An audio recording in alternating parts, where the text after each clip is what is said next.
Welcome back to Real Life Recaps. Please like, comment, and subscribe to my channel. Hello, everyone. I just wanted to mention something that I have been thinking about. I am trying my best to get this channel noticed and get monetized so that I can start donating to animal shelters all over the U.S., as well as children's hospitals, and for the Cancer Society. The sooner I can get this channel monetized, the sooner I can start giving 10% to each charity. I'm really excited about this. I will be putting it in the names of my subscribers, like this donation was able to happen due to the subscribers of Real Life Recaps on YouTube. If I can, I would like to name all of my subscribers. How do you think I should make the donations? Please let me know in the comment section. I have 3 stories for you all today. The last story does have a very interesting update, so please stick around for that one. Today's first story was posted by Natural Run 4126. Am I the a-hole for refusing to let my sister's family live in my house after they sold theirs for a dream vacation? So, I 32. Male own a modest 3-bedroom house that I've been paying off for the last 10 years. It's nothing fancy, but it's mine, and I'm proud of it. My sister, 29, and her husband, 31, are the typical free-spirited types. They've always talked about quitting the rat race, living life to the fullest, all that. Well, a few months ago, they finally did it. They sold their house during a booming market, thinking the profit would fund a year-long break to travel.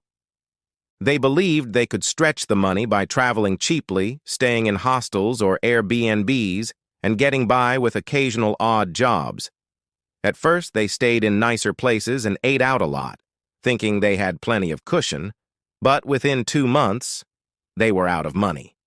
They underestimated how quickly expenses would pile up, especially with 2 young kids, 7 female and 5 male, to feed and care for. Now that their funds are drained, they've decided to stop full-time travel but don't want to settle down yet. Instead, they asked to live with me, rent-free, for the next 10 months while they figure things out. They say they'll still try to take some occasional trips if they find super cheap deals, but for the most part, they want to stay at my house. I told them no. My house isn't big enough, I don't want the disruption, and I certainly don't think it's fair for them to live off me because their plan failed. I offered to help them find an affordable rental or even cover part of their expenses for a couple of months so they could get back on their feet, but that wasn't enough. My sister blew up at me, calling me selfish and accusing me of being jealous of their adventurous lifestyle. To make it worse, my parents are siding with her, saying that family should help family and that I'm being too rigid. The thing is, my parents live in a small apartment and can't take in my sister's family, which is probably why they're pushing it on me. They say I don't understand the value of experiences and that I should be more supportive. Some of our mutual friends are also saying I should be more understanding, but I think it's completely unreasonable to expect me to house their whole family for nearly a year just because they didn't plan properly. Am I the a-hole? And now from the comments? Comment. 1. Financial screw-ups. Check parents on side of financial screw-ups. Check mutual friends on side of financial screw-ups. Check parents can upsize. Mutual friends can accommodate.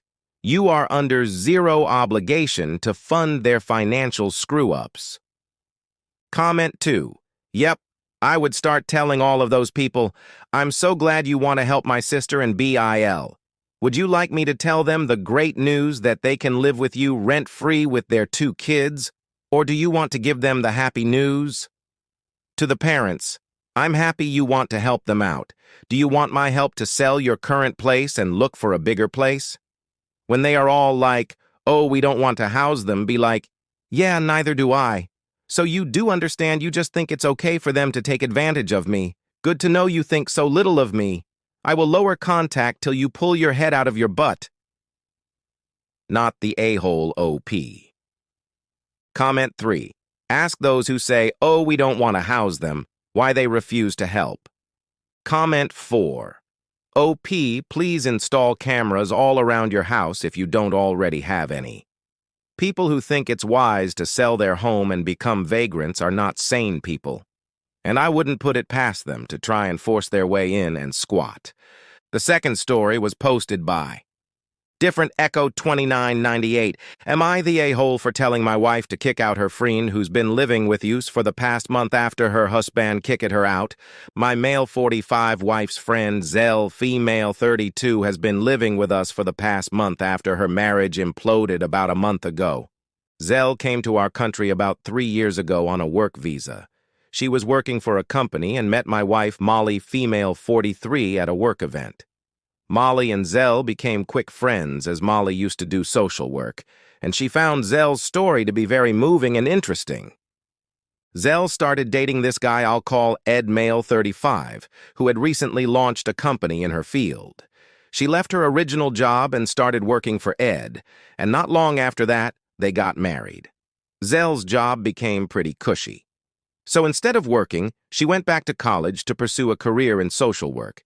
And since Molly had experience in this, she became a sort of mentor for Zell. With Ed funding Zell's education and living expenses, it seemed like everything was set for her. Fast forward to mid-August, and Ed found out Zell had been cheating on him for several weeks with one of her classmates. Ed immediately cut funding for Zell's education and kicked her out of his house. The prenup Ed had her sign left her with absolutely nothing, effectively making her penniless and homeless. On top of that, Ed has spread the story across their community, and as such, Zell's reputation is in tatters, and her family back in their home country wants nothing to do with her, supposedly. The divorce hasn't been finalized at the time of this writing.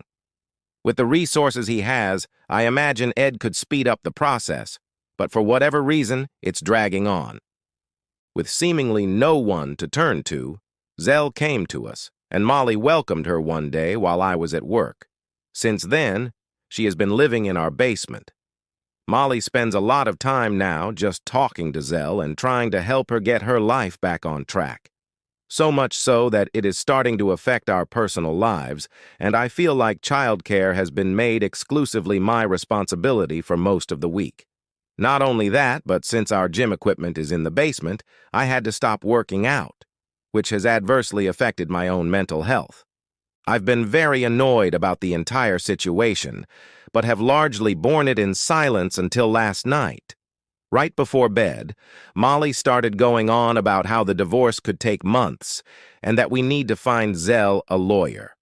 At this stage, I told her that Zell had overstayed her welcome and needed to leave. It got pretty heated, and my wife said I was being shockingly unempathetic. I told her she was ignoring her responsibilities to our children, which deeply offended her. In the end, I told her that as a compromise, we could buy Zell a plane ticket back to her home country so she could be with her family. Molly was so upset at this for whatever reason and just responded with, "Good night." We haven't spoken since then, partially because I decided to go work in my office today since I needed a break from Molly's nonsense.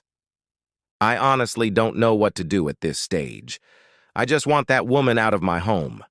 Am I the a-hole? And now on to the comments. Comment 1. Not the a-hole. Wife is putting her martyr complex ahead of her own family. Zell ruined her own life.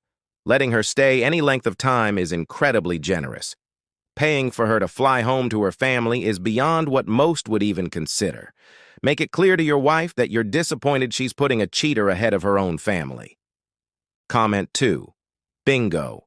The wife is fueled off this martyr-savior complex. She more than likely knows OP is correct, but can't yet bring herself to tell Zell off.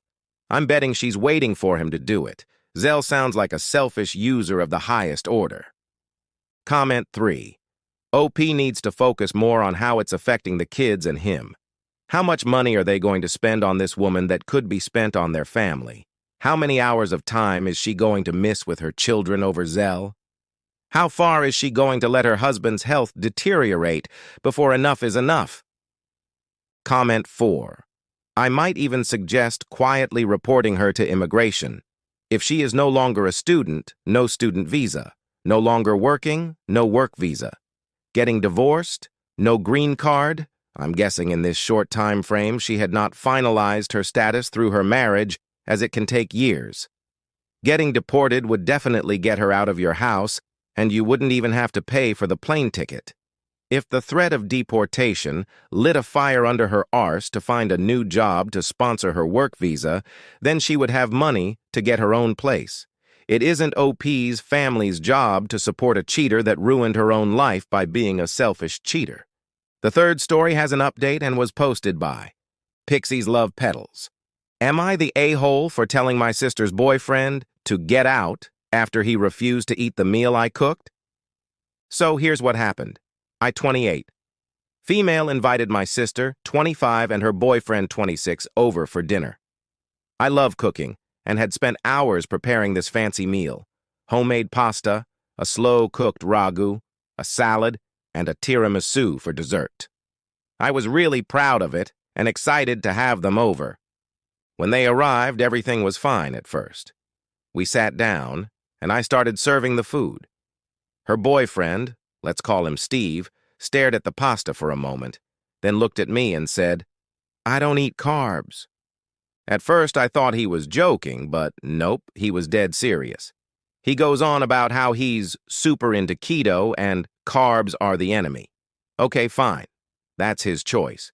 But when I offered to make him a salad or something else on the spot, he refused and said that I should have known about his diet beforehand. This is where it gets weird. He then pulls out a small Tupperware container from his bag, filled with what looked like boiled chicken and broccoli, and starts to eat it at my dinner table while the rest of us are trying to enjoy the meal I spent hours making.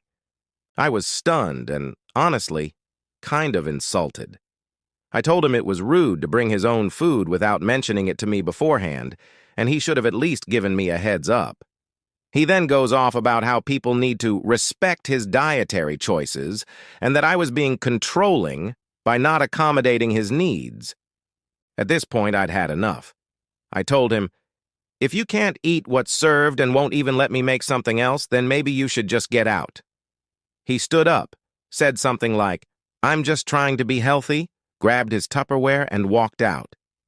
My sister stayed for a bit, but eventually left too, saying I overreacted.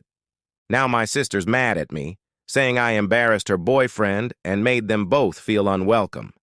My mom thinks I should apologize, but my friends are on my side, saying Steve was being incredibly rude. Am I the a-hole for telling him to get out? And now for the comments. Comment 1. Your sister didn't give you a heads up about his diet? OP replied, "Honestly, no, she didn't. I'm not sure if she even knew how serious he was about the whole keto thing because she never mentioned it. She eats pretty much anything, so I assumed he was the same. But even if she had, I feel like it still would have been polite for him to at least say something beforehand instead of just showing up with his own meal. I would have happily made something keto-friendly if I had known." Comment 2. They should have given you the heads up when accepting the invite. Even if she didn't know before, he should have said something like, "Sounds great. Does your sis know I'm keto?" And all would have been good. Can I also ask how long that chicken had been in his bag getting warm? Comment 3. And still didn't say anything before dinner was served, so let OP waste her time plating up his dinner just for him to pull out his tasteless room temperature meal. And now, on to the update. Well, y'all, buckle up, because things have escalated in a way I never expected. After my initial post, I figured things would calm down once my sister had time to cool off. Spoiler alert, they did not. So, the day after I told Steve to leave, my sister texts me saying they want to talk things through at a family dinner. I assumed it would be just the three of us, maybe at a neutral restaurant where we could hash it out like adults. Nope. Instead, my sister invites my parents, my brother, and Steve's parents to this dinner at my parents' house, turning it into some kind of weird intervention. I show up thinking it'll just be a casual conversation, but the moment I walk in, Steve's mom, let's call her Carol, is already going off about how Steve has always had special dietary needs and how people who care about him should respect his boundaries. The woman acts like the guy has a life-threatening allergy, not a trendy diet. My mom is sitting there looking super uncomfortable, while my dad's just quietly sipping his beer, clearly wishing he were anywhere else. So, Carol starts listing off Steve's dietary restrictions, and she's acting like I personally offended the whole keto community by serving pasta. Then, brace yourselves, Carol pulls out a folder. Yes, a literal folder with printouts. She hands one to me, one to my mom, and one to my dad. I'm flipping through this thing, and it's full of Steve's dietary guidelines, suggested meal plans, and even a list of keto-friendly restaurants we could go to in the future. At this point, I'm doing everything I can not to laugh, but it gets worse. Steve pipes up and says he's willing to forgive me for disrespecting his lifestyle if I agree to host a redo dinner where I follow his dietary restrictions to the letter. He says this will prove I'm serious about making amends and respecting his needs going forward. I thought he was joking, but no, he was dead serious. He even pulled out his phone to show me some keto recipe apps that I might find helpful. I was in total shock. My sister, by the way, said absolutely nothing during all of this, just staring at her plate like she wanted to disappear. My mom, bless her, tries to smooth things over by suggesting we all just eat whatever we want when we're together. But Carol snaps, "It's not that simple." She says that in their family, they all follow keto together, and that's why Steve is so passionate about it. At this point, I've had enough. I stood up and said, "Look, I'm not redoing the dinner. I'm not making anyone a special keto feast. If Steve can't eat what I cook, that's fine. But bringing his own meal to my dinner without even telling me was disrespectful, and I'm not apologizing for feeling that way." And then this is where it gets absolutely bonkers. Steve's dad stands up, points at me, and says, "This is exactly why Steve doesn't trust women to understand him.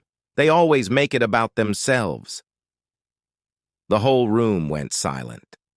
My dad finally spoke up, saying, "I think it's time for you all to leave," and started walking toward the door, basically escorting Steve's parents out. Steve and my sister stayed behind, but Steve was furious. He started yelling about how family should support each other, and then accused me of trying to sabotage their relationship because I'm jealous of what they have. At that point, I just walked out and left the whole mess behind. Here's the kicker, though. A couple of days later, my sister called me and told me she and Steve were taking a break because she needed time to think. Apparently, this whole keto fiasco was the last straw in a long list of controlling behavior from Steve. She didn't realize just how bad it was until the whole family saw it play out at dinner. She even told me that Steve had been trying to get her to follow his diet for months, but she was hiding snacks in her car just to get a break from all the keto madness. So now, Steve's gone full radio silent, my sister is staying with me for the time being, and I'm still getting passive-aggressive texts from Carol about how hurt Steve is and how he's just misunderstood.